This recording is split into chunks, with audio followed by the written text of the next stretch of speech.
और ये असल में थोड़ी देर पहले ये लेक्चर पूरा होने के बाद पता चला कि यहाँ पे गलती से 80 लिखा हुआ था, तो ये अलग से रिकॉर्डिंग इस लेक्चर के स्टार्ट में डाल रहा हूँ। ये लेक्चर 79 ही है, लेकिन इस लेक्चर के अंदर सारे लेक्चर में यहाँ पे लेक्चर 80 लिखा रहेगा, तो उसको माफ कर दीजिएगा, ये 79 ही है। ठीक है जी, अल्लाह हाफिज़, अस्सलाम वालेकुम जी। FAR1 लेक्चर 80 स्टार्ट करते हैं जी। कैफ 1, ये कुछ पेंडेंसीज हैं जरा ज्यादा पुरानी, आसिफ इंजीनियरिंग में बच्चों को मसला आ रहा है, वो इंशाल्लाह मैं कल डिस्कस कर लूंगा।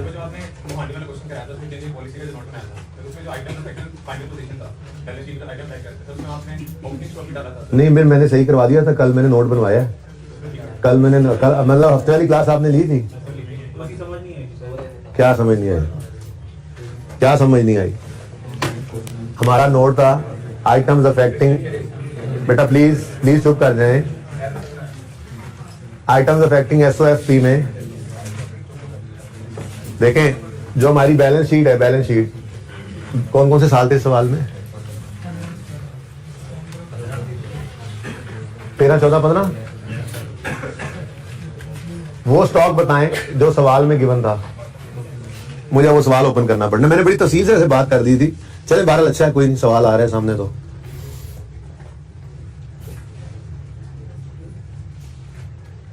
FIFO पर थे, एवको पे हमने चेंज किया, तो ये तीनों साल की फाइनेंशियल स्टेटमेंट्स बन के उसमें स्टॉक 37, 42.3 और 58.4 ये स्टॉक जा चुका था, जिसमें से ये ऑडिटेड है, ये ऑडिटेड है और ये ड्राफ्ट। ठीक है ना? अब जो हमने अकाउंटिंग पॉलिसी में चेंज किया, तो हमने क्या किया, हमने 37 वाले स्टॉक को उठाकर 35.5 पे कर दिया। ये क्लोजिंग स्टॉक में 1.5 तक क्या आया, डिक्रीज। अब क्लोजिंग स्टॉक SOFP के अंदर ऑफ 13 ये क्या हुआ जी, बताओ क्या हुआ? डिक्रीज हो गया। डिक्रीज इन, ऐसे लिखते हैं, जरा दोबारा लिखते, डिक्रीज इन क्लोजिंग स्टॉक, और 13 का क्लोजिंग स्टॉक डिक्रीज हो गया कितने से? 1.5। अब ये क्लोजिंग स्टॉक 14 में क्या बना होगा? ओपनिंग। तो इनकम स्टेटमेंट में उसका इंपैक्ट ले तो लिया था कॉस्ट ऑफ सेल में, ओपनिंग स्टॉक बैलेंस शीट में तो नहीं ना आता। तो अगर मैंने पहले दिन जुमे को लिया भी था, तो मैंने हफ्ते को कह दिया था कि यार ये गलती, इसको ऐसे मत सोचो, वरना वो फिर उसको मतलब खत्म करके क्लोजिंग पे लाना होता है, नेट में इंपैक्ट वहीं पे पहुंच जाता है, लेकिन वो कंफ्यूज करता है। ज्यादा आसान बात मैंने हफ्ते को समझा दी थी। ठीक है ना? ज्यादा आसान बात यही है कि आप क्लोजिंग स्टॉक 35 पे ले आए हो, 1.5 से कम किया आपने, ये अगले साल क्या बनेगा? ओपनिंग। लेकिन ओपनिंग बैलेंस शीट में तो नहीं ना आता। ठीक हो गया? अब 14 में गए, 14 में आपने 42 वाले स्टॉक को कितने पे आप ले आए? 44.5 पे, यानी कि आपने इसको क्या किया? 2.2 से बढ़ाया। तो इंक्रीज इन क्लोजिंग स्टॉक 2014 का कितना है जी? 2.2 से इंक्रीज हो गया। अब ये क्लोजिंग स्टॉक ये वाला बैलेंस शीट में नजर आ रहा, हमारी रीस्टेटेड बैलेंस शीट में 35 पे नजर आएगा, ऐसे ही है ना? और ऐसे ही हमारी रीस्टेटेड बैलेंस शीट में 14 का स्टॉक 44.5 पे नजर आएगा। पर इस सवाल में बैलेंस शीट बनानी नहीं थी ना, बनाते तो बैलेंस शीट के अंदर कितना स्टॉक नजर आता? 35 और 44, यही है क्लोजिंग, और ये बढ़ के या कम होकर इतने पे पहुंचे। ठीक हो गया? अब ये क्लोजिंग स्टॉक भी 15 का ओपनिंग बना होगा, और कॉस्ट ऑफ सेल में उसका इंपैक्ट हमने लिया भी था। मैंने कॉस्ट ऑफ सेल का जो नोट बनवाया था आपको ऊपर, आइटम्स अफेक्टिंग SOCI में कॉस्ट ऑफ सेल का इंपैक्ट दोनों से नेट होकर ही आ रहा था ना। तो ठीक है, अब ये ओपनिंग 15 की बैलेंस शीट में तो नहीं ना आता, इसलिए इसको छोड़ दो। अब आए 15 के अंदर 58 से हम किस पर ले आए जी? 54.4 पर। तो हमने 4 से क्लोजिंग स्टॉक को क्या किया? कम। अब डिक्रीज इन क्लोजिंग स्टॉक का लाइन आइटम पड़ा तो है, वो यहीं पे लिख देते हैं। कितने से जी? 4 से 15 का स्टॉक कम हो गया। अब हमारी बैलेंस शीट अगर बनती तो उसमें कितने पे स्टॉक नजर आता? क्लोजिंग 54। और ये अगले साल ओपनिंग बने भी तो इसमें बैलेंस शीट में नहीं आना। ठीक है? तो ये था। उसके बाद थी रिटेन्ड अर्निंग्स, ये फरमाइशी प्रोग्राम है। देखें आइटम्स अफेक्टिंग SOCI के अंदर, चले आप वो बात भी कर ही लेते हैं, बात ओपन हो ही गई है। तो आइटम्स अफेक्टिंग SOCI, मैंने तो जुमे के दिन एक और गलती भी की थी जो मैंने हफ्ते में सुधार ली थी कि डेप्रिसिएशन एक्सपेंस को ले लिया था। हालांकि ये क्या है? ये क्या है? चेंज इन पॉलिसी का नोट है। तो चेंज इन पॉलिसी तो सिर्फ ये स्टॉक वाली थी ना, वो तो प्रायर ईयर एरर था, ये चेंज एस्टिमेट था, व्हाटएवर वाज द केस। ठीक है ना? छोड़ो इस बात को, लेकिन वो चेंज इन पॉलिसी नहीं था। ठीक है ना? अब आइटम्स अफेक्टिंग SOCI के अंदर 15 और 14 था, तो मैंने आपको कहा था कि आपने कॉस्ट ऑफ सेल्स को सिर्फ देख लेना, ठीक है ना। देखो आप जितना मर्जी खुद को परेशान करते रहो फर्क कोई नहीं पड़ता उससे, आपने अल्टीमेटली पहुंचना तो कॉस्ट ऑफ सेल पे ही था। अगर आप सोल्यूशन में ओपन कर लूं तो ये हमारी जो वर्किंग है, ऊपर भी पड़ी थी वैसे तो, कहां गया, आ गया सवाल। ये अब सिंपल सी बात है, आप अपने आप को खुद को उलझाते जाओ तो उलझाते जाओ, आपकी मर्जी है। Sales less cost of sales, cost of sale में होता है ओपनिंग स्टॉक, परचेजेस और क्लोजिंग स्टॉक। अब सादा सी बात याद रख लो, 10 जमा 100 माइनस 15, कॉस्ट ऑफ सेल कितनी आ रही है, 95, ठीक है ना। इसमें देखो ओपनिंग स्टॉक जो है वो कॉस्ट ऑफ सेल में ऐड होने वाली फिगर है। Cost of sale is an expense, cost of sale is an expense, और जो चीज एक्सपेंस में ऐड होने वाली है उसका तो डायरेक्ट रिलेशन हो गया ना उस कॉस्ट से, अगर कॉस्ट पे ही सोचना है तो, ठीक है। तो कॉस्ट ओपनिंग स्टॉक जब जब बढ़ेगा कॉस्ट ऑफ सेल को बढ़ा देगा, क्योंकि कॉस्ट ऑफ सेल में ओपनिंग स्टॉक क्या हुआ करता है, ऐड। सबको नजर आ रहा है ये, या और बड़ा करके लिखो इसको, नजर आ रही है, तो ऐसी डिस्कशन है बस, ठीक है।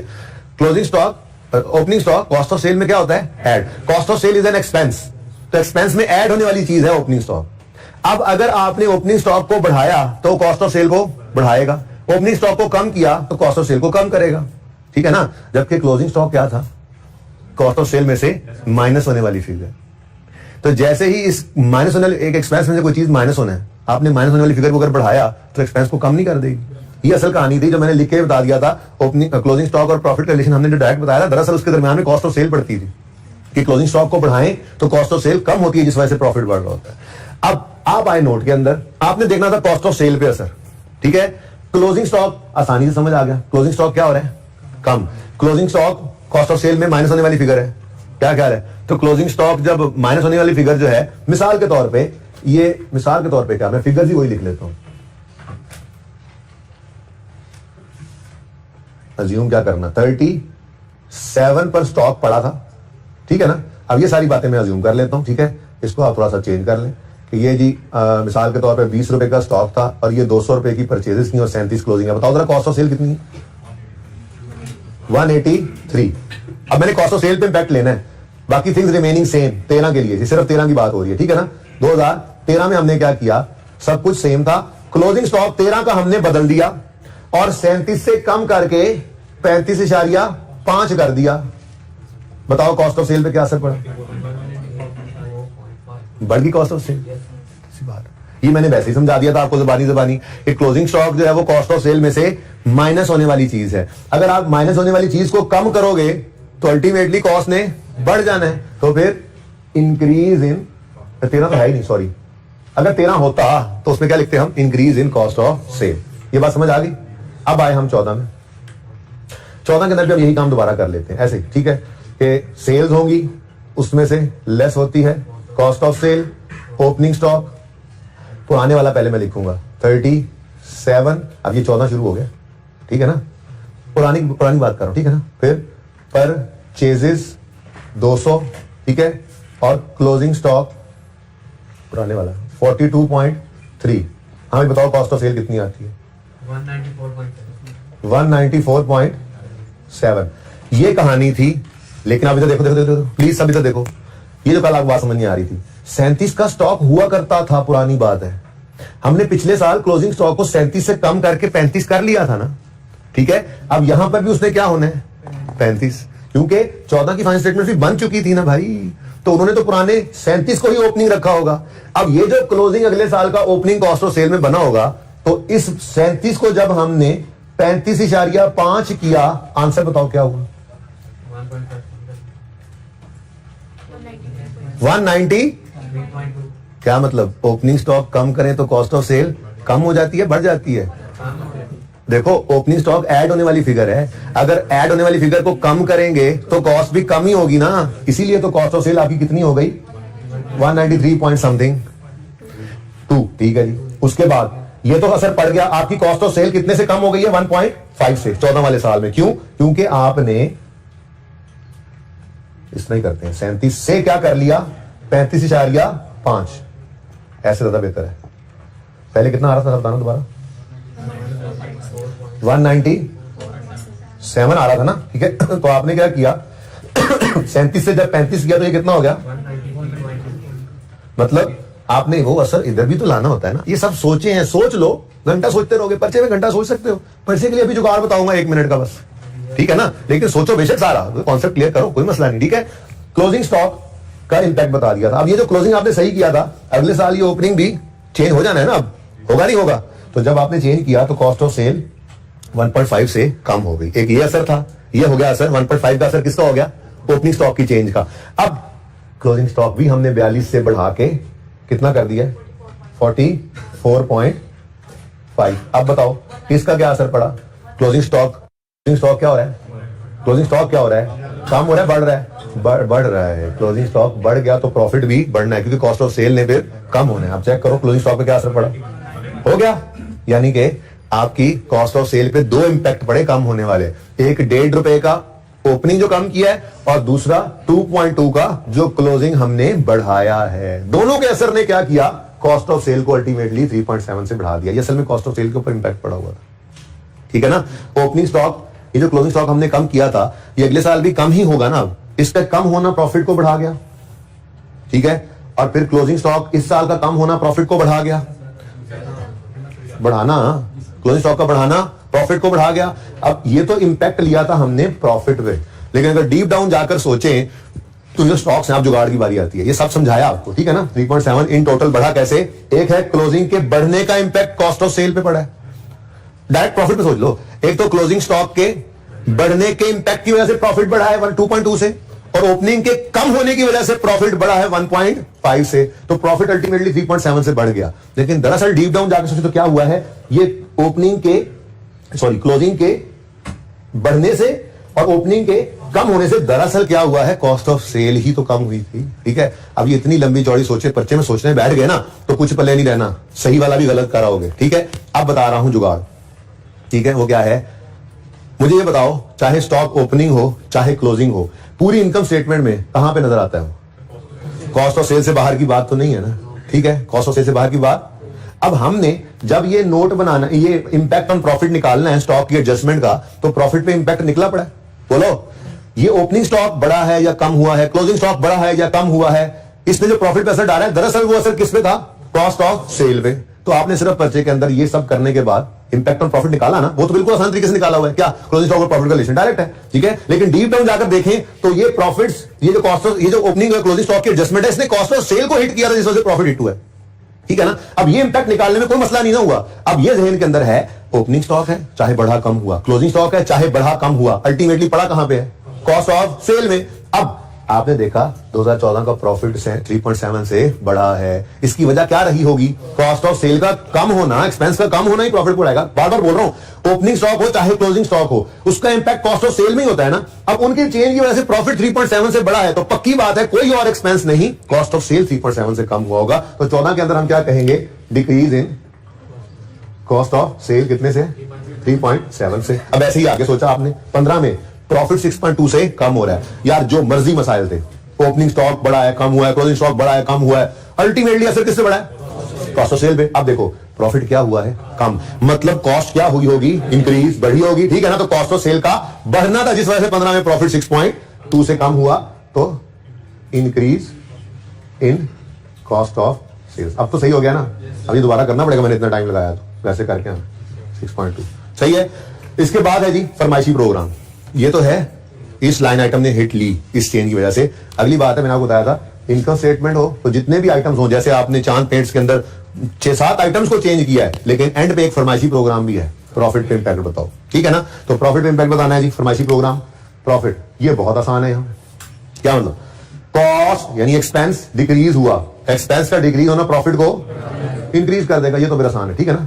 इंक्रीज इन प्रॉफिट, और फिर 15 में आए तो कॉस्ट ऑफ सेल क्या हो रही है, इंक्रीज, तो प्रॉफिट डिक्रीज हो जाएगा, डिक्रीज इन प्रॉफिट 6.2, ठीक हो गया, सही है। ऐसे ही रिटेन अर्निंग्स के लिए तो आपको फॉर्मूला बताया हुआ था। रिटेन फॉर्मूला क्या बताया था, asset equal to capital plus liability होता है।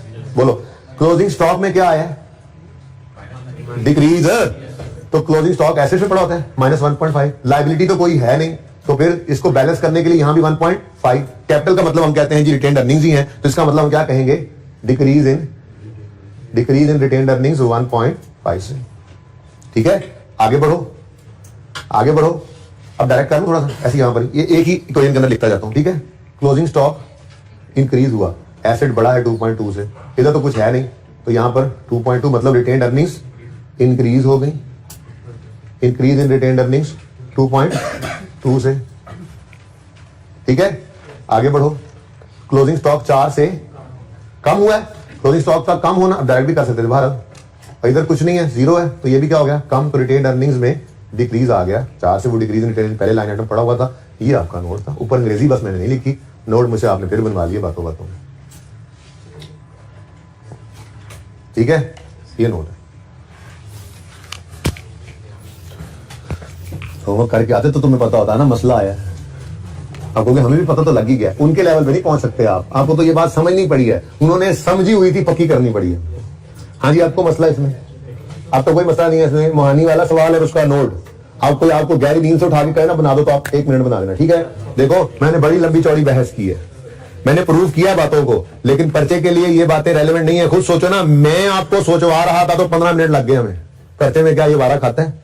तो इतनी सी बात जुगाड़ पर्चे के लिए याद रख लो, स्टॉक्स जो होते हैं चाहे ओपनिंग हो चाहे क्लोजिंग हो, इनकम स्टेटमेंट के अंदर वो कॉस्ट ऑफ सेल के अंदर पड़े।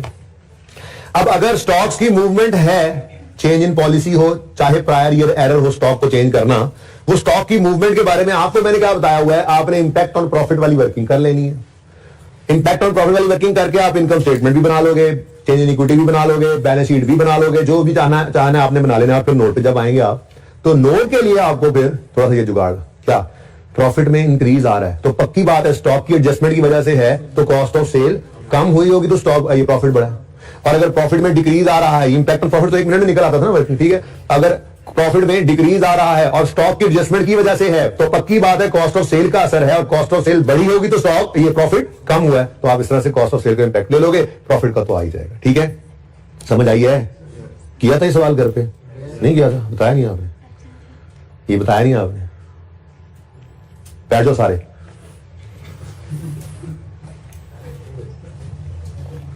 अच्छा जी, कहां था मैं? अच्छा भी ऐसे अब ये उधार बहुत पुराना हो रहा है, मेरे ख्याल में इसको भी साथ साथ करते जाएं। ठीक है, अब आसिफ इंजीनियरिंग वाला सवाल ये कल पे रखते हैं, ठीक है ना, और मैं ये क्ले वाला सवाल डिस्कस करता हूँ, और मेरा दिल है जालिब वाला सवाल ये सॉल्व भी कर लेते हैं हम, थोड़ा कैश फ्लो भी रिवाइज हो जाए, या देख लूंगा एक बार आज डिस्कस कर लेता हूँ। अगर आपने जालिब वाला सवाल किया, आपने टेस्ट में किया था ना, एक बार मैं आज सारा डिस्कस कर लेता हूँ, एक बार आप कर लें, उसका सोल्यूशन शेयर कर दूंगा मैं टीए को। ठीक है, सोल्यूशन जो है वो अपलोड भी कर दूंगा ऑनलाइन वालों के लिए, लेकिन आप ईमानदारी से एक बार करके फिर उसको देख लेंगे। अगर आप में से कोई एक बच्चा भी कहेगा जिसने सवाल किया हुआ, ईमानदारी वाला बच्चा जिसने सवाल किया हो ईमानदारी से, वो एक बच्चा भी कहेगा सवाल करना है, तो मैं कल उसको सॉल्व भी कर दूंगा, कोई मसला नहीं। जब तक हमारे IAS 8 और 7 पूरे नहीं होंगे मैं अगला टॉपिक शुरू नहीं करूंगा, लेकिन प्लान यही कर रहा हूं कि मैं भी इनकम एक्सपेंडिचर शुरू कर दूं, ताकि इसको खत्म करके फिर आगे ईपीएस और रेशियोज, ईपीएस भी तो एक रेशियो ही है, उनको इकट्ठा ही रख लेंगे फिर। ठीक है ना, तो पहले ईपीएस करवा दूंगा, फिर रेशियोज, या पहले रेशियोज करवा दूंगा, फिर ईपीएस वो फिर अलग रख लेंगे। ठीक है, मेरे ख्याल में हिसाब बराबर ही चल रहा है आजकल, आ जाएगा। अच्छा जी, अभी नहीं आया होगा, आ जाएगा, या शायद हफ्ते वाला हफ्ते को ही अपलोड कर दिया है। हाँ, वो आप लोगों की क्लास में साथ ही हो गई है, एक दिन पीछे कोई नहीं रहा, पता नहीं क्या हुआ। ठीक है, आप किसी दिन डबल लेक्चर रिकॉर्ड करके एक दिन आगे कर लेंगे, क्योंकि बहरहाल रखना तो पड़ता ही है एक आधा, बहरहाल वो कोई एक्सीडेंटली हो गया, साथ अच्छी बात है, साथ साथ चल रहे हैं वो भी। अच्छा जी, क्ले पाकिस्तान है, ये कितने बच्चों को याद है? ये टेस्ट भी हुआ था हमारा, कितने बच्चों ने ये टेस्ट दिया था? अच्छा, इसमें statement of change in equity बनानी थी, और IAS 8 की आमेजिश भी थी इसमें, क्योंकि देखें यार ये बोल क्यों रहे होते हैं आप लोग साथ साथ, पता नहीं है मुझे, समझ नहीं आती। और ये कहा था AC भी चला दें यार, वो एंड वाला। अच्छा जी, Clay Pakistan is a public listed company in the process of finalising its accounts for the year ended 30 June 11 का साल इस वक्त है। ठीक है जी, और आप अगर देखें तो इसमें 2009 भी गिवन है हमें, 2010 भी गिवन है, और 2011 भी। 2009 और 10 ऑडिटेड है। क्यों? क्योंकि हम 11 की फाइनेंशियल स्टेटमेंट्स बना रहे हैं इस वक्त, ठीक है ना, 11 की फाइनेंशियल स्टेटमेंट बना रहे हैं तो इसका मतलब 10 और 9 की तो कब की बन के यूजर को जा चुकी होंगी, ठीक है ना। अच्छा खैर जी, चलो उसने प्रॉफिट आफ्टर टैक्स दे दिया, अदर कॉम्प्रिहेंसिव इनकम दे दी, रीवैल्यूएशन सरप्लस भी दे दिया, और टोटल ये बेसिकली एक्सट्रैक्ट्स हैं, टोटल ये स्टेटमेंट ऑफ कॉम्प्रिहेंसिव इनकम के एक्सट्रैक्ट्स बनाए हुए हैं उसने एक तरह के, ठीक है। बस ठीक है, कहीं ना कहीं से हवा आने लग गई है, जो सभी चला है उसको रहने दो, कहीं से शायद वो चल गया, चिलर चल गया, बस आ रही है हवा। अच्छा जी भाई, ये गिवन क्या है, ये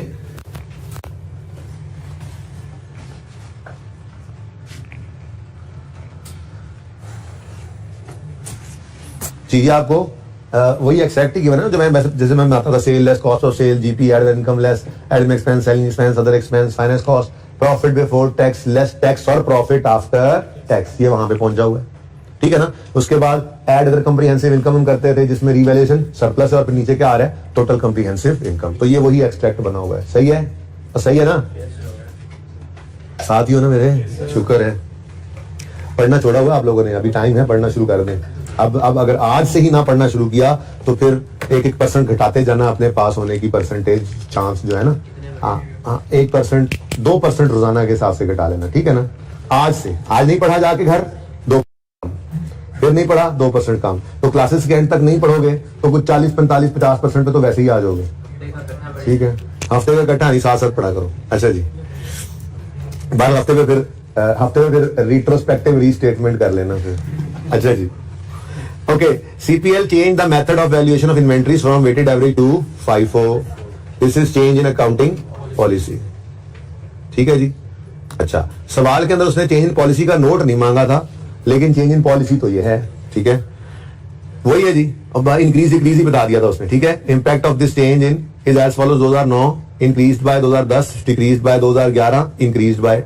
the above change has not been incorporated in the financial statements. भाई जाहिर सी बात है, पिछले 2 साल तो हुए ही थे, चेंजेस ना कर रहे हैं, लेकिन वो आपको ये बताना चाहता था कि इस साल में भी चेंज नहीं हुआ। और मैंने आपको वैसे ही बताया हुआ है कि जब कभी इस टॉपिक में फाइनेंशियल स्टेटमेंट्स बनी हुई नजर आ रही हैं आपको, तो पक्की बात है सारा कुछ हो चुका हुआ है, तो इस साल को भी सही करते हैं। सिर्फ एक सवाल के अंदर हमने ऐसा नहीं किया था, क्वेश्चन बैंक 7 के अंदर, जिसमें रीवैल्यूएशन थी, क्योंकि उसके अंदर कहीं पे उसने इंडिकेशन दी नहीं थी कि हमने इनकम स्टेटमेंट बैलेंस शीट बना ली है इस साल की, बल्कि वो कुछ ऐसी बात ही कर रहा था कि हमने जो है वो इस साल के स्टार्ट में हमें पता लग गया कि जी ये गड़बड़ है। वरना तो जितने भी सवाल आपने किए हैं या करेंगे, उसमें हम हमेशा करंट ईयर को भी सही करते हैं। और नॉर्मली वो पता कैसे लग रहा होता है, सवाल के अंदर या तो इस तरह से इनकम स्टेटमेंट बैलेंस शीट दे रहा है, आपको इनकम स्टेटमेंट दी हुई है ना, प्रॉफिट कैसे कैलकुलेट हुआ अगर फाइनेंशियल स्टेटमेंट नहीं बनी हुई तो सारा कुछ होने के बाद ही प्रॉफिट एंड लॉस अकाउंट बनाकर ही प्रॉफिट निकला होगा ना, ठीक है। ऐसे ही बैलेंस शीट दे देता है सवाल में, या सवाल में स्टेटमेंट फॉर्म में लिख के बता देता है कि net profit for the year is इतना as per draft financial statements. क्या मतलब है भाई, प्रॉफिट निकाला है सब कुछ करने के बाद, जैसे मोहानी वाले सवाल में भी था, ठीक है। तो हम इस साल को भी सही किया करते हैं, यही हमारा उसूल है, ठीक है ना।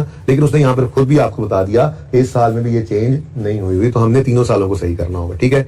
उसके बाद पॉइंट 3 में डिविडेंड्स थे, ठीक है। ये तो अब आपके लेफ्ट हैंड की गेम रह गई है, ठीक है। नंबरिंग करते हैं आप लोग, और फिर नंबरिंग लगाते हैं, और ऐसे 2 मिनट के अंदर आप डिविडेंड को लिख लेते हैं, फायदा हो जाता है।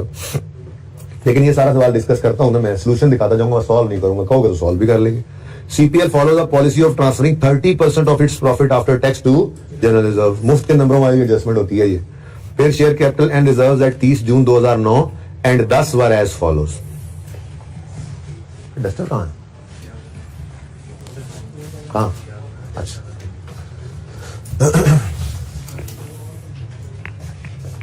ये तो मैं डाल रहा हूं मैं।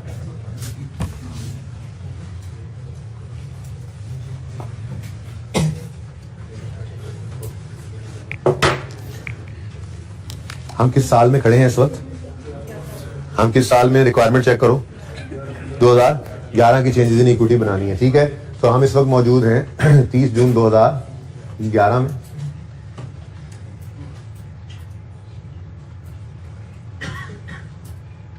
इस टॉपिक में आपको कहा था हम हमेशा इनकम स्टेटमेंट 2 साल की बनाते हैं, बैलेंस शीट, ठीक है ना। तो ये डाटा तो उसने, इनकम स्टेटमेंट तो उसने बनाकर दी हुई थी, ये देखें, इसलिए मैंने इनकम स्टेटमेंट नहीं बनाई, उसने इवन इनकम स्टेटमेंट 3 साल की दी हुई है, ठीक है। तो ये ऑडिटेड और ये ड्राफ्ट। अगर बैलेंस शीट की बात करें तो बैलेंस शीट के अंदर उसने कुछ बैलेंसेस दिए हैं, बैलेंस शीट बनाकर हमें नहीं दी थी। यहाँ पर कुछ बैलेंसेस होते हैं, ठीक है। क्या कह रहा है जी, शेयर कैपिटल 2009 का भी दे रहा है और 2010 का, 30 जून 2009 का शेयर कैपिटल दे रहे हैं, अच्छी बात है जी। कितना? 90,400। 30 जून 2010 का 10340। 2011 का गिवन नहीं। नेक्स्ट रिवैल्यूएशन सरप्लस दे रहा है जी। 2009 का 8210, 2010 का 6441, 2011 का गिवन नहीं। वैसे भी हम ये खुद निकालते हैं। एनीवेज ये दोनों चूंकि ऑडिटेड है ना, ये तो बन चुकी हुई थी फाइनेंशियल स्टेटमेंट्स। अभी ड्राफ्ट है तो ड्राफ्ट के अंदर उसने इनकम स्टेटमेंट बना ली है, बैलेंस शीट शायद ना बनाई हो, जो भी है बहरहाल हमें 10-11 का डाटा गिवन नहीं है। एनीवेज नेक्स्ट क्या है जी? जनरल रिजर्व्स है 8905, 10156 नहीं पता। रिटेन्ड अर्निंग्स क्या जी? 8905 अच्छा अगली बात बता रहे हो। Retained earnings 890। अच्छा ओके। उसके बाद जी अनअप्रोप्रिएट प्रॉफिट्स का मतलब क्या होता है? रिटेन्ड अर्निंग्स जी 541068। ये सारी कहानी लिखने का मतलब सिर्फ ये था कि आपको मैं वो डाटा पे ले आया जो प्रैक्टिस क्वेश्चन 1 का था, ठीक है ना। उसके अंदर हम सिर्फ इस फिगर को उठाया करते थे, याद है? तो हमारे पास मैं यहाँ पर ही ऐड कर देता वैसे तो, लेकिन क्योंकि मैंने इसको मूव कर देना था सवाल दिखाने के लिए, इसलिए मैं दोबारा लिख लिया इसको, ठीक है ना। तो ये तो हमें वैसे भी नहीं चाहिए होता, इवन हमें ये भी नहीं चाहिए होता, ठीक है। शायद हमें ये भी ना चाहिए हो, शायद हमें ये भी ना चाहिए हो। यहाँ से शुरू कर दें बात और चला लें, शायद यूज भी कर लें, कोई मसला नहीं है, ठीक है ना। यूज करने में हर्ज नहीं है, लेकिन हमारा काम तो चल रहा होगा ना। शायद हम इसको यूज करके बैलेंस फिगर को निकाल रहे हो, वो देख लेंगे। लेकिन ये फिगर्स भी हम डिविडेंड को इशू करने के वक्त यूज कर सकते हैं। मतलब इन सब को यूज कर भी लें, रिटेन्ड अर्निंग्स को हमने यूज नहीं करना, क्योंकि चेंज इन पॉलिसी आ गया है, जिस वजह से शायद प्रॉफिट्स हिट हुए हों। प्रॉफिट्स हिट होंगे तो रिटेन्ड अर्निंग में भी हिट होना था। तो ये वाली फिगर को भी हम 2 बार लिख के रीस्टेटेड करके अगली फिगर्स हमेशा बैलेंसिंग निकालते हैं, ठीक है ना। तो चलो ठीक है, मैं कहता हूं अभी मैं क्रॉस कोई भी नहीं लगाता, लिख लेते हैं जल्दी ताकि सवाल आगे मूव करें भी। तो क्या था जी यहाँ? 6441156, ठीक है। हाँ, लेकिन जिसके बारे में कंफर्म हो गए वो तो कर लेंगे ना। क्यों? देखो प्रॉफिट में चेंज आने, ये स्टॉक में चेंज आने से प्रॉफिट ने चेंज होना ही होना है। क्लोजिंग स्टॉक ले तो प्रॉफिट ने तो हिलना ही हिलना है। तो प्रॉफिट ने हिलना है तो फिर ये कैसे हो सकता है कि ये वाली रिटेन नहीं रह जाएंगी? ये तो चेंज होंगी ही होंगी। बाकियों को देख लेते हैं, ठीक है, सही है। अच्छा, तो हमारे पास ये बैलेंसेज आ गए। उसके बाद transfer from revalue surplus to retained earnings, दोनों साल का उसने हमें बता दिया है, 11 का भी और 10 का भी, सब कुछ तो अवेलेबल, ठीक है। दिल कर रहा सवाल कर लूं, लेकिन चलो। राइट इश्यू भी हुआ है और वो हुआ है 15 जुलाई 2010 को।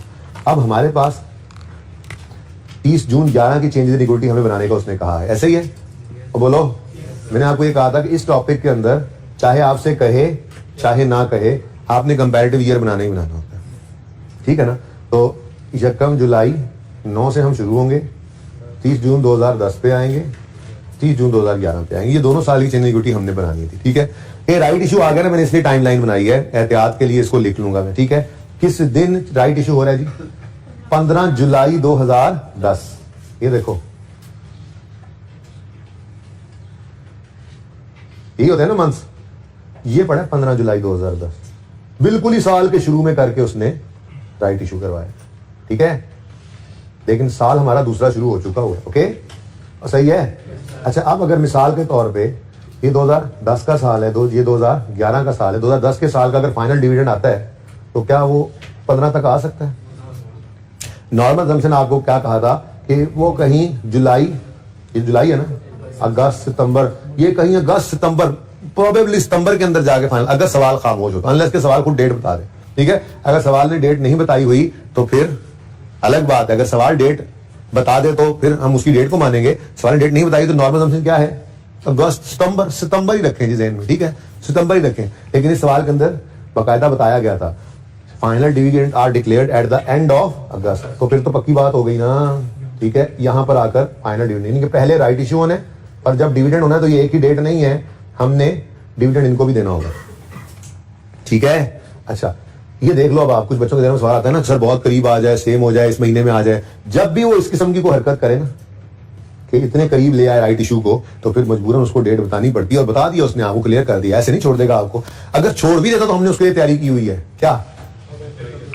अगर फाइनल डिविडेंड है तो फिर अगस्त सितंबर में ही जाकर होगा, तो उसने बिल्कुल क्लोज कर दिया स्टार्ट में, 15 जुलाई को तो नहीं होगा सर्टेनली, ठीक है ना। सवाल खामोश भी होता तो भी हम इसको पहले ही रखते, लेकिन सवाल ने जब करीब किया इनको तो फौरन ही उसने डेट बता दी, ये 15 जुलाई को है और एंड ऑफ अगस्त अज्यूम करो 31 अगस्त को है, ठीक है। तो ये फिर अलग अलग ही हो गई, ठीक है।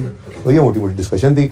अब सवाल को दिल करा कर ही लेते हैं, जरा रिवीजन भी हो रही है, ठीक है। उसके बाद कैश फ्लो का सवाल कर लेंगे, कोई मसला नहीं। बनाना क्या है जी, statement of changes in equity बनानी है, ठीक है। और 11 और 10 की बनानी है। स्टॉक 9 से बदलना शुरू किया है, तो वो वर्किंग कर लेते हैं, इंपैक्ट ऑन प्रॉफिट वाली, वर्किंग 1, इंपैक्ट ऑन प्रॉफिट, यूं कर लो बल्कि, impact of change in policy on profit. अब तो ठीक हो गया ना, बेहतरीन हो गया, ठीक है। Effect of change in policy on profits, क्योंकि मैंने आपको ये बताया हुआ है कि आपने अगर प्रॉफिट के अंदर कोई, इसके स्टॉक के अंदर कोई भी चेंज आया है तो आपने उसको जर्नल एंट्रीज की, याद है करेक्शन फाइल में कहा था। पहली बात तो ये कि जर्नल एंट्रीज की तरफ जाना ही नहीं, इंपैक्ट ऑन प्रॉफिट निकाल लेना। अगर सवाल ने सिर्फ इंपैक्ट ऑन प्रॉफिट मांगा हुआ है और अगर खुदा ना खासा जनरल एंट्रीज मांग ले रेक्टिफिकेशन के टॉपिक में, तो फिर भी आपको ये कहा था सिर्फ क्लोजिंग स्टॉक को पकड़ लेना, और वो आसान है ना, एसेट है, बढ़े तो डेबिट, कम हो तो क्रेडिट, और दूसरा इंपैक्ट कॉस्ट ऑफ सेल को दे देना, ठीक है ना। तो ये वही वाली बात ही थी, हमें क्लोजिंग स्टॉक के इंपैक्ट को लेना है प्रॉफिट पे, तो इंपैक्ट वाली वर्किंग कर लेंगे, ठीक है जी। कौन कौन से सवाल है? 11, 10, 9 की जरूरत है, 9 के प्रॉफिट्स पे तो इंपैक्ट हम लेते ही नहीं है, ठीक है। अच्छा थोड़ा सा 11 और 10, ये 11 का मतलब 30 जून 11 है, 10 का मतलब 30 जून 10, ठीक है जी। अब उसने सब कुछ करके दिया हुआ है, लेकिन अच्छा देखो, लेकिन इस वर्किंग को बनाते हुए हमें 9 को भी ले लेना चाहिए, क्योंकि अगर 9 की गलती को सही करना हो तो एक हमारे पास, हम सिर्फ इनकम स्टेटमेंट तो नहीं बना रहे, बल्कि हम इनकम स्टेटमेंट तो बना ही रहे सवाल के अंदर, हम तो statement of change in equity बना रहे हैं, और statement of change in equity के अंदर हमारे पास चांस होता है कि हम ओपनिंग को एडजस्ट कर लें अपने 2 साल से पिछली गलतियों के लिए, ठीक है। अब क्लोजिंग स्टॉक 9 का देखो, क्लोजिंग स्टॉक है या स्टॉक है, ओपनिंग स्टॉक है, कहीं लिखा हुआ है? सीपीएल ने चेंज किया method of valuation for the year ended 30 June 11, impact of this change, year ended 30 June 9, impact on inventory valuation, year and में इन्वेंट्री क्लोजिंग ही होती है ना, तो बोलो। तो फिर कह रहा है 2009 का प्रॉफिट इंक्रीज हुआ 20 से, ठीक है। तो हम यूं लिखेंगे यहां पर क्लोजिंग स्टॉक, ठीक है जी। क्लोजिंग स्टॉक किसका जी? 2009 का। उसमें क्या आया जी? 2009 कितना? 20 से बढ़ गया, क्लोजिंग स्टॉक बढ़ा तो प्रॉफिट भी बढ़ गया, ठीक है। नेक्स्ट 2010 का क्लोजिंग स्टॉक 30 से डिक्रीज हो गया, सिर्फ क्लोजिंग लिखे जा रहे हैं, यही तरतीब याद है। ये ना मैं मोहानी वाले सवाल में मसला होने की वजह से अब मैं सवाल करवाने में मजबूर हुआ, मुझे लग रहा है कि शायद ये रिपीट हो जाए तो अच्छा है, ठीक है, कि अब नहीं रहा मसला उसमें। बहरहाल क्लोजिंग स्टॉक ऑफ 2010, जितनी प्रैक्टिस कर लोगे उतना अच्छा है। सवाल आप लोगों ने जो कर लिए है ना, वो मुझे करवाने में कोई मसला नहीं है, मैं 10 बार करवाने को तैयार हूँ, ठीक है जी। क्लोजिंग स्टॉक 2010 30 से कम हुआ तो प्रॉफिट भी 30 से कम हो गया, ठीक है। क्लोजिंग स्टॉक लिखने की जरूरत नहीं, decrease increase. Next closing stock 11 का 20 से बढ़ गया, तो क्लोजिंग स्टॉक ऑफ 11 20 से बढ़ गया तो प्रॉफिट भी बढ़ गया। अगला काम, आंखें बंद करके 20 लिखो और नेगेटिव लिख दे, ठीक है। ये जो सवाल अगले साल ओपनिंग बना, देखो अब मैं ये सवाल जो करवा रहा हूं ना, इसके अंदर मैंने अब वो सोचना ही नहीं ओपनिंग क्लोजिंग स्टॉक, मैं तो आपको डायरेक्ट ही, बल्कि यहां तो प्रॉफिट का इंपैक्ट आएगा, मैं वैसे नोट के लिए डिस्कशन कर दूंगा जब वर्किंग सामने आ गई, तो पर्चे में क्या करना है आपने, कॉन्सेप्ट तो आपका आ चुका है, ठीक है। उसके बाद ये 30 अगले साल ओपनिंग, कोई सोचना ही नहीं है, इंपैक्ट उलट कर दो बस, ठीक है। और ये तो अगले साल जाना है और अगला साल हमारे पास है नहीं, ठीक है जी। तो चेंज इन पॉलिसी तो इतना सही था, सवाल में आप देख चुके हैं, चेंज इन पॉलिसी सिर्फ यही है ना, तो बोलो। अच्छा, तो इंपैक्ट ऑन प्रॉफिट है 20, 50 का नेगेटिव और 50 का पॉजिटिव, ठीक हो गया जी। अब आपने जो ये 5410 पकड़ना है, ठीक है, तो ये 5410 में गड़बड़ क्या है, ये 30 जून 9 का है और 30 जून 9 की गलती भी हमारे पास आ गई है, जिसको हमने सही करना होगा, ठीक है ना। तो अभी लेते हैं यार, वैसे ना statement of change in equity मांगी है, उसमें मसला सिर्फ ये है सवाल के अंदर, तो बहुत लेंथी हो जाना सवाल। बहरहाल रिटेन्ड अर्निंग्स के कॉलम की अगर बात करें तो ओपनिंग 2 बार आएगा, ठीक है। ओपनिंग मैं सोल्यूशन से दिखा देता हूँ, ठीक है। ओपनिंग आएगा 2 बार, ओके, और 5410 के अंदर हम इस 20 की एडजस्टमेंट एक बार करके उसको रीस्टेटेड लिख लेंगे, ठीक है। नहीं अब नहीं छोड़े, जी क्या क्या क्या क्या कुछ है, जरा नाम बता दो इसका। क्ले पाकिस्तान। लेकिन ये ध्यान में रखो, मैंने जाने वाला सवाल भी करवाना है हमें। स्टेटमेंट ऑफ, ये पूरा लिखना प्लीज, वरना नंबर कट जाएंगे। Change in equity for the year ended, जी बेटा, for the year ended 30 June 11। फिर सवाल पढ़ते हैं, पता लग गया है कि 3 साल की गलती है, तो लिख लो ना ओपनिंग को 2 बार, ठीक है। एक बार लिखो ओपनिंग, फिर एक लाइन खाली छोड़कर दोबारा लिख लो ओपनिंग, ठीक है ना। उसके बाद क्लोजिंग बैलेंस और क्लोजिंग बैलेंस। अब कहा था आपको ये वाली डेट उठाओ, एंड पे लिखो 30 जून 11, तो फिर ये क्या होगा 30 जून 10, तो फिर ये क्या होगा 30 जून 9 कह लो या यकम जुलाई 9 कह लो, बात तो एक ही है। लेकिन इसको 2 बार लिख लो फिर,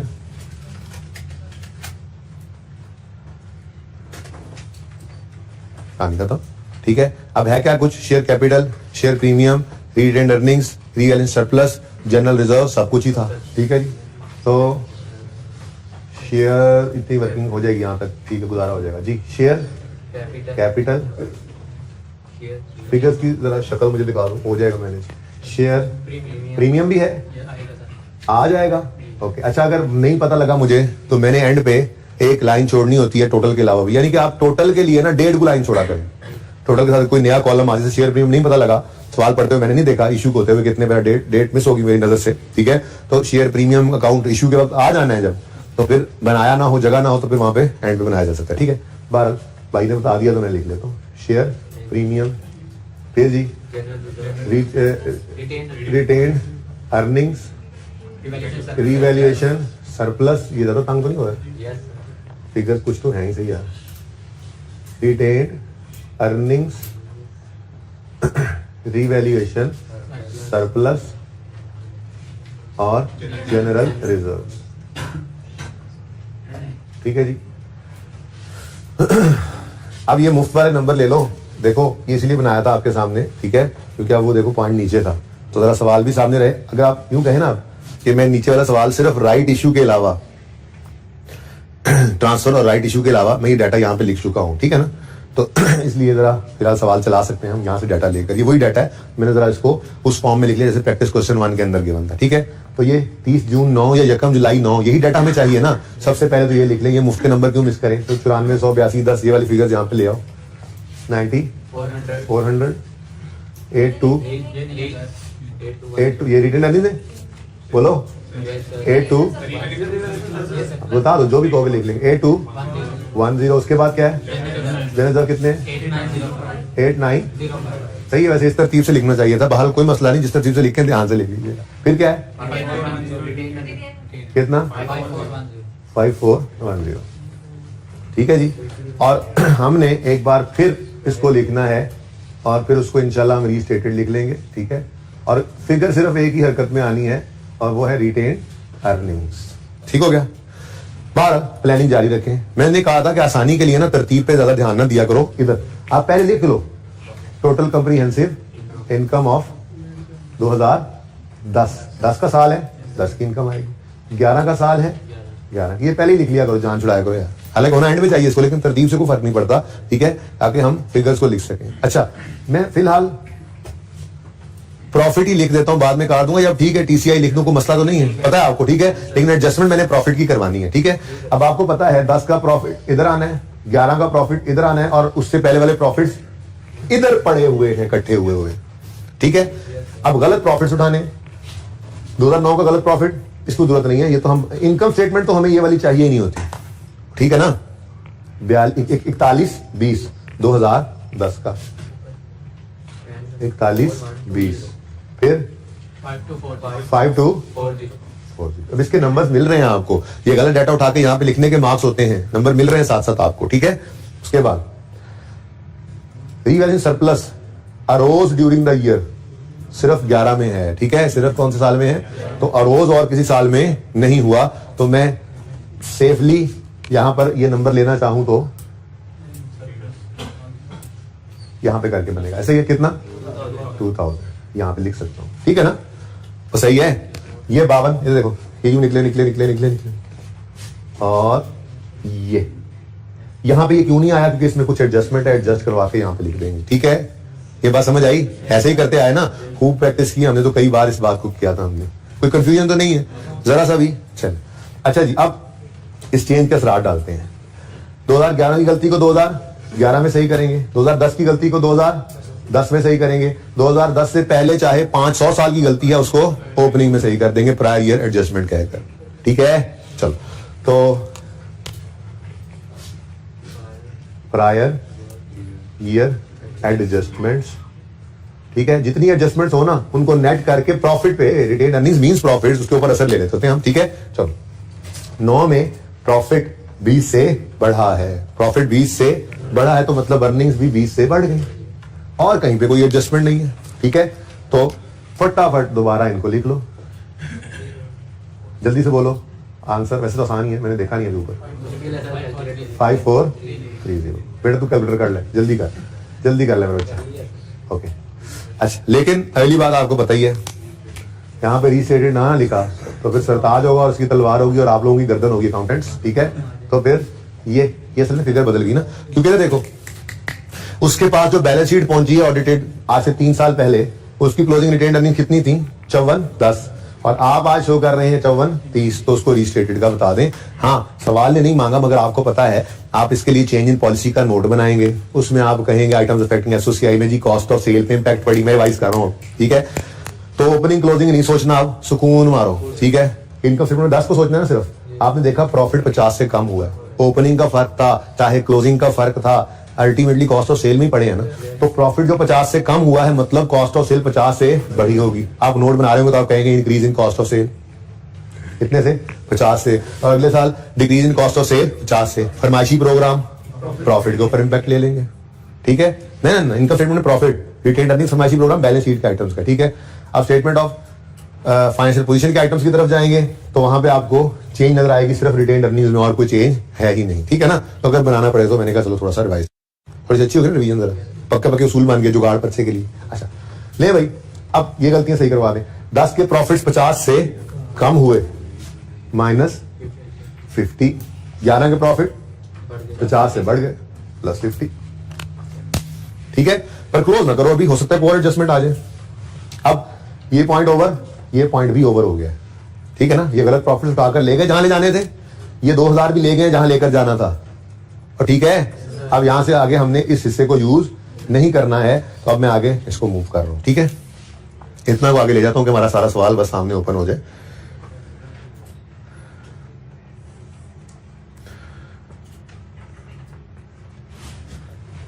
काम कर लेते हैं।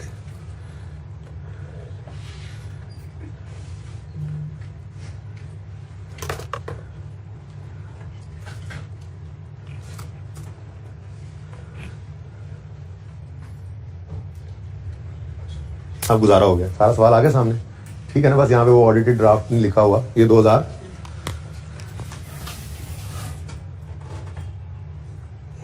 गलबात गई मुख्तार। अब सारा सवाल ये यही है ना आखिरी एडजस्टमेंट, ठीक है? बीच में वो वाला डाटा मैंने यहाँ पे लिखा हुआ है ना, इसलिए अब ये सवाल आपके सामने प्रेजेंट हो गया सारा, ठीक है? अच्छा जी, तो ये this point is over, this point is also over. अब चेंज इनकॉर्पोरेट नहीं थी, हमने कर ली, ठीक है? अब आगे डिविडेंड्स की बारिश की कहानी की तरफ। तो हमारे साल्स कौन कौन से हैं? साल्स 11 और 10, 10 और 11 लिखते हैं, सॉरी 10 और 11। 10 में क्या आ सकता है जी?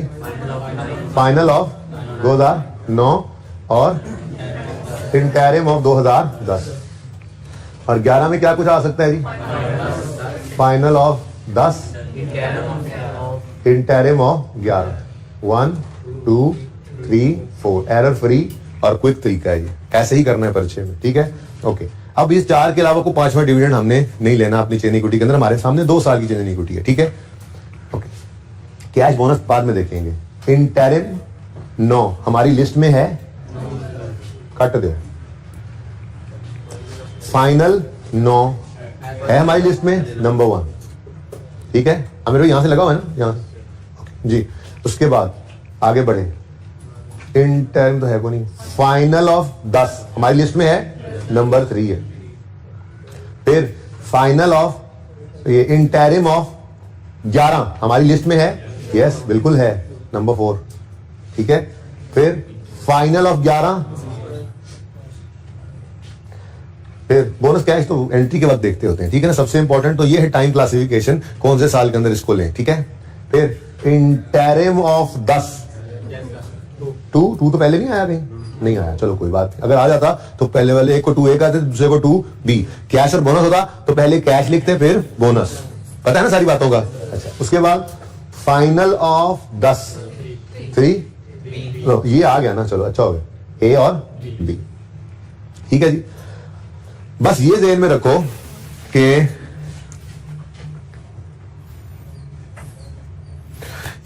रखो कि राइट इश्यू हो रहा है 2011 वाले साल में, ठीक है ना। यानी 3 और 4 वाले डिविडेंड्स के बारे में ध्यान रखो कि जिस साल में 3 और 4 वाले डिविडेंड आने हैं उस साल में राइट इश्यू भी है, लेकिन वो ध्यान हमने पहले ही कर लिए। राइट इश्यू बिल्कुल स्टार्ट में है, मतलब 3 और 4 का मतलब पता है ना, 3 और 4 ये वाले डिविडेंड जो इस साल में आने हैं, ठीक है। 3 और 4 वाले जो डिविडेंड्स हैं वो राइट इश्यू के बाद है, यानी ये सारे डिविडेंड में उन नए शेयर होल्डर्स को भी हमने डिविडेंड बांटने हैं, ठीक है। और समझ गए, सवाल तो खत्म हो गया, शुरू होने से पहले खत्म हो गया, क्योंकि ये तो ऐसे कर देंगे हम। बस एक राइट इशू नहीं आना है बीच में, वो भी मैं उठा के ऊपर ले आया हूं, ठीक है ना। ओके, तो चलो शुरू करते हैं। 1 और 2 में तो कोई राइट इशू नहीं है ना, पहले साल में कोई राइट इशू नहीं है, बस ट्रांसफर की अमाउंट मत भूलना, और एक वो इधर और भी था पॉलिसी ऑफ का, वो ये 30% वाला, ये मुफ्त के नंबर ना भूलना, और डिविडेंड्स को पोस्ट कर देते हैं, ठीक है। तो पहले डिविडेंड ही कर देते हैं। हाँ जी, इधर देखो, 1 और 2, आसानी ये भी हो जाती है कि सिर्फ 1 और 2 लेने हैं हमने, ठीक है ना, 1 और 2। तो 1 क्या है जी, final of 9, final dividend of 2009 है कौन सा, कैश, ठीक है जी। अब कितने परसेंट है, 25%, और लेटेस्ट शेयर कैपिटल का बैलेंस हमारे सामने ही मौजूद है, इससे पहले तो कुछ हुआ नहीं है, ठीक है। 9400 इंटू 25% जी, 2350। डिविडेंड कौन सा है, कैश, तो dividend debit, dividend payable credit, और डिविडेंड को डेबिट कर देंगे हम रिटेन अर्निंग्स, कितना 2350, ठीक है। अभी यहां प्रॉफिट नहीं आना है, बाद में लिख लेते हैं हम। वैसे कोई एडजस्टमेंट नजर तो नहीं आई है, लिख ही देते हैं यार, पूरा ही कर लेते हैं सवाल। और कोई एरर शेयर को तो और तो नहीं थी ना, प्रॉफिट की कोई एडजस्टमेंट तो नहीं है। 4070, ये भी चलो लिखा 4070 जी। और ये डिविडेंड कितना आया, 2350, लो जी 235। अच्छा इधर देखो, सरप्लस कोई नहीं है, रोज हुआ था ड्यूरिंग द ईयर, सवाल नहीं था, इसलिए यहाँ पे कुछ नहीं आया, ठीक है ना। अच्छा 2350, ये retain earnings debit, dividend payable credit, ठीक हो गया। साथ ही दूसरे को भी फटका दो, नंबर 2 इंटरिम है, ये इसको टिक भी कर लें, ये हो गया जी, ठीक है। अब इसको भी कर लें, इंटरिम ऑफ 10 है,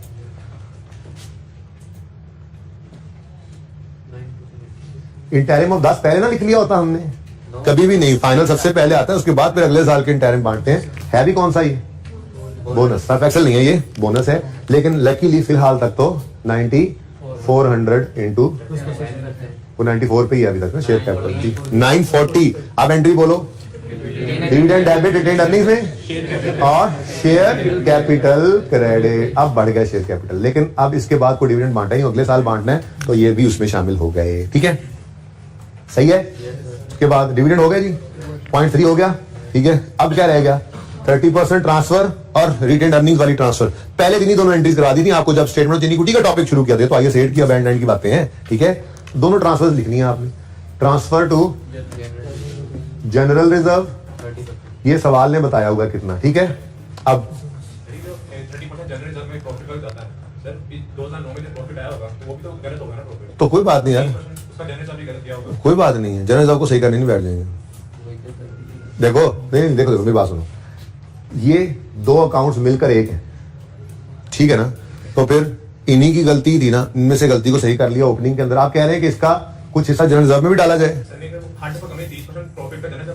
हाँ फेंका होगा, जिसमें ये 20 की गलती गई होगी, इसको डिबेट किया जा सकता है, लेकिन फिलहाल सवाल चलने दो, ठीक है। आगे बढ़े, नेक्स्ट जनरल रिजर्व्स में ट्रांसफर करो सही वाले प्रॉफिट को 4070 जी, क्योंकि हम तो वैसे ही रीस्टेटेड लिख चुके हैं इस प्रॉफिट को। किधर गया, रीस्टेटेड, सॉरी, इसके नंबर होते हैं भाई, रीस्टेटेड लिखने के, ठीक है। और यहाँ पर भी हमने क्या करना है, फिर मैं एडवांस ही लिख देता हूँ, बाद में बोलूँ ना, इसको भी रीस्टेटेड लिखेंगे, ठीक है। ओके, अच्छा ले जी 4070 का कितने परसेंट, 30% जी। 1 निकाल दो रिटेन अर्निंग में से 122 1 को, और फेंक दो इसे 1221। नेक्स्ट, अच्छा उससे फर्क कोई नहीं पड़ेगा आप वाले सवाल से, बाहर देखते हैं बाद में, फिलहाल ओके जी। Next, transfer to retain earnings, transferred to retain earning जी। अब ये सवाल के अंदर हमें गिवन थी, इसको निकालने की जरूरत नहीं थी। Transfer from surplus to retain earning amounted to 17 और 14 इन 10 एंड 11, 10 एंड 11। तो ये 2010 का था और ये 2011, ऐसे ही है। तो 2010 की ट्रांसफर है 1769, 1769 1769 revaluation surplus debit, 1769 retained earnings credit. ठीक हो गया जी। तो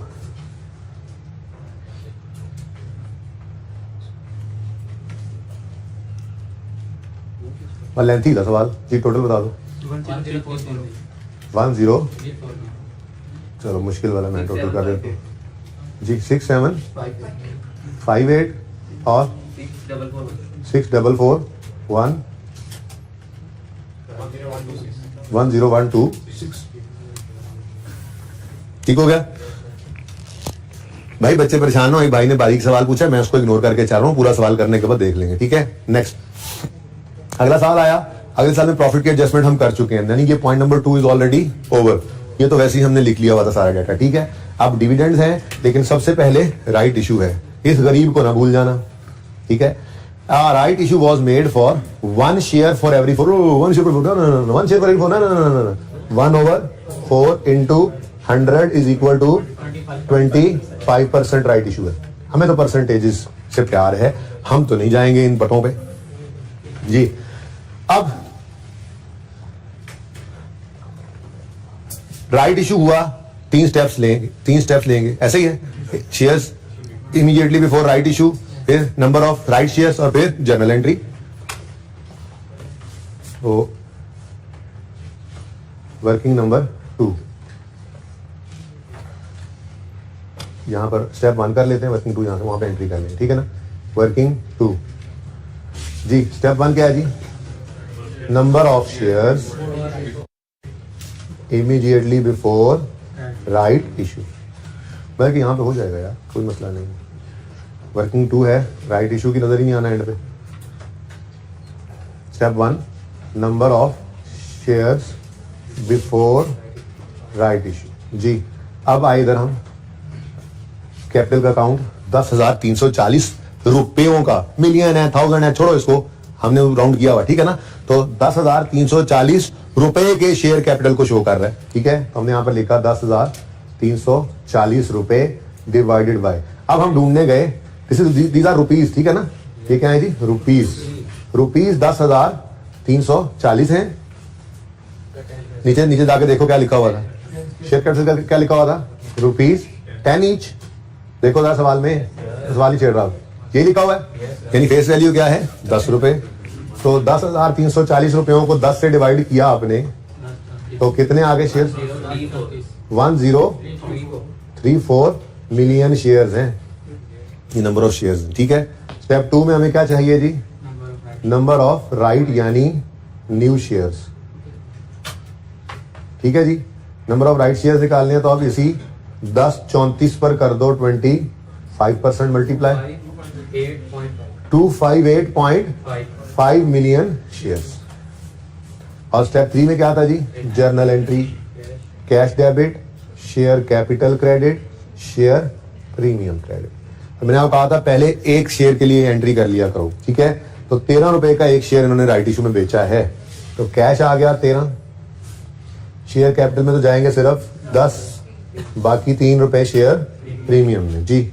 अब ये एक शेयर नहीं, हमने तो 258.5 मिलियन शेयर इश्यू किए हैं, तो 258.5 258.5 जी 3360 अब 1 कर दो, कोई मसला नहीं, अब राउंड कर लो, अब फिगर आ गई जी 2585 और 77 यही है जी। तो कैश डेबिट हो गया दिमाग में 2585 राइट इशू। अच्छा जी राइट इशू आप यहाँ ब्रैकेट में भी कर सकते थे, वर्किंग ना भी करें तो, पर अब तो वर्किंग कर दी मैंने। यहाँ पे आप क्या लिखते, आप लिखते ये नंबर ऑफ शेयर निकाल लिए ना, तो 258.5 इंटू 10 और फिर 258.5 इंटू 3 करके आगे फिगर लिख देते, बस कोई एंट्री करने की जरूरत नहीं है, परिचय में टाइम बच सकता है जी। 2585 776 ठीक हो गया जी। अब 3 डिविडेंड्स आने हैं, मुफ्त के नंबर हैं, 1 मिनट का काम है, ठीक है, क्योंकि प्रॉफिट तो एडजस्ट हो चुका है ये भी जी। बताइए 5290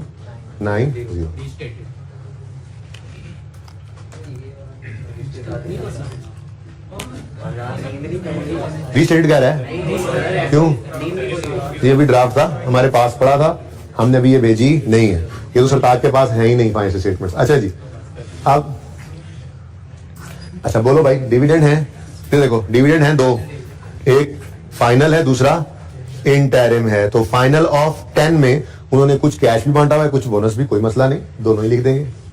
तो फाइनल डिविडेंड ऑफ 10 कैश भी है और बोनस भी, ठीक है जी।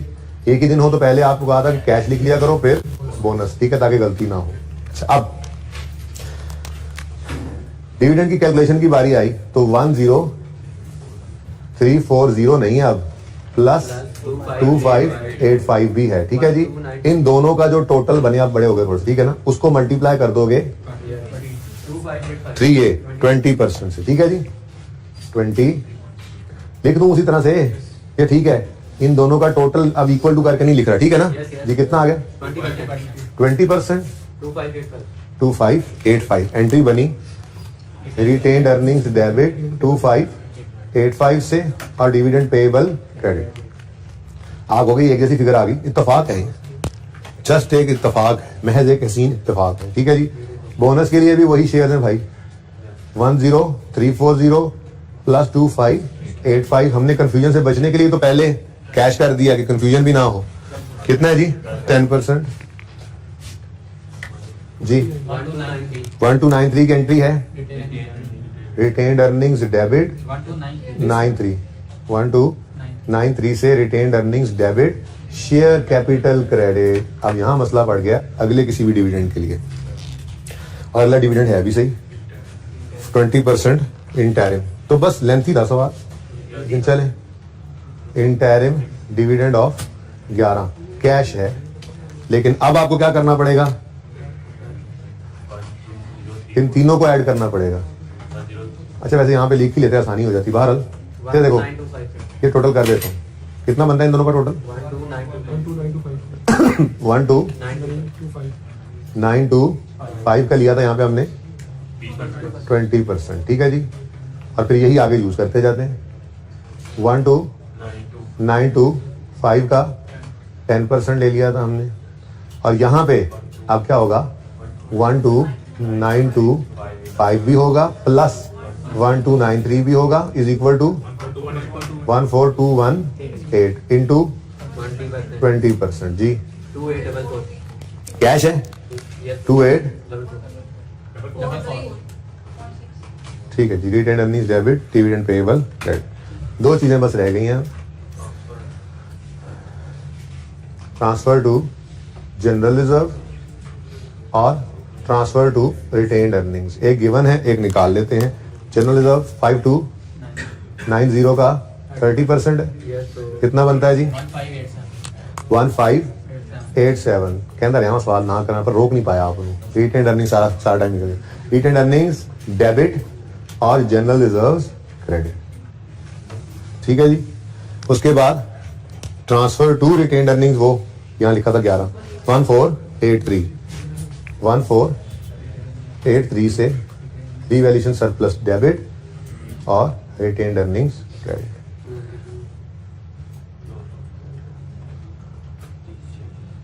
जून 2011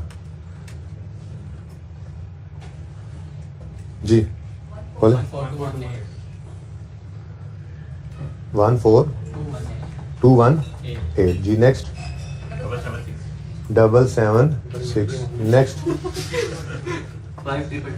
5222 चेक कर लो भाई नेक्स्ट 6958 नेक्स्ट 11713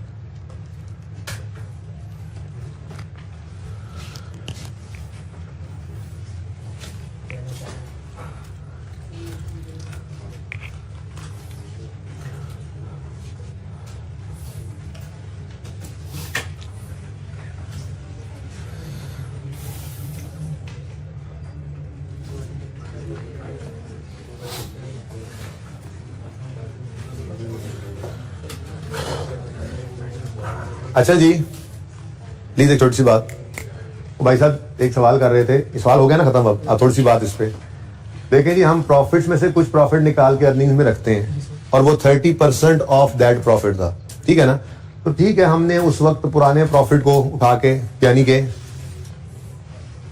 जो भी सवाल के अंदर लिखा हुआ प्रॉफिट ठीक है ना वो हमने जो 2009 के अंदर किया भी था रिकॉर्ड उसका 30% जनरल में डाल दिया था ठीक है ना अब जब आपने ये 20 रिटेन्ड अर्निंग में एडजस्टमेंट डाली है ठीक है तो इस एडजस्टमेंट से प्रॉफिट्स तो ठीक हो गए ना अब देखो ये भी प्रॉफिट्स पड़े हैं ये भी प्रॉफिट्स पड़े हैं डिस्ट्रीब्यूटेबल प्रॉफिट्स ही हैं दोनों ठीक है ना इसलिए हम ज्यादा मुसीबत में खुद को नहीं डालते खामखा करना चाहें तो कर सकते हैं आप ठीक है आप इसको भी एडजस्ट करने बैठ जाएं लेकिन जरूरत नहीं है मेरे ख्याल से प्रॉफिट्स की फिगर सही करनी थी प्रॉफिट्स 2 बकेट्स में पड़े हैं 20 का इंपैक्ट किसी एक बकेट में फेंक दो तो अल्टीमेटली प्रॉफिट्स तो सही हो गए ना 2009 के ठीक है तो ये ओपनिंग का जो टोटल है इक्विटी का वो हमारा सही हो गया इस 20 के पढ़ने से वो 20 कम पड़ा था तो 20 बढ़ा लिया हमने वो अलग अलग करके बढ़ाए या इकट्ठा बढ़ा दे कोई मसला नहीं है इसलिए ज्यादा परेशान होने की जरूरत नहीं है कर दोगे तब भी ठीक है नहीं करोगे तब भी ठीक है अच्छा जी जरा आ जाओ अब जल्दी से क्वेश्चन देखो जालिब वाला आज ये होमवर्क में है अब होमवर्क थोड़ा अपडेट हो गया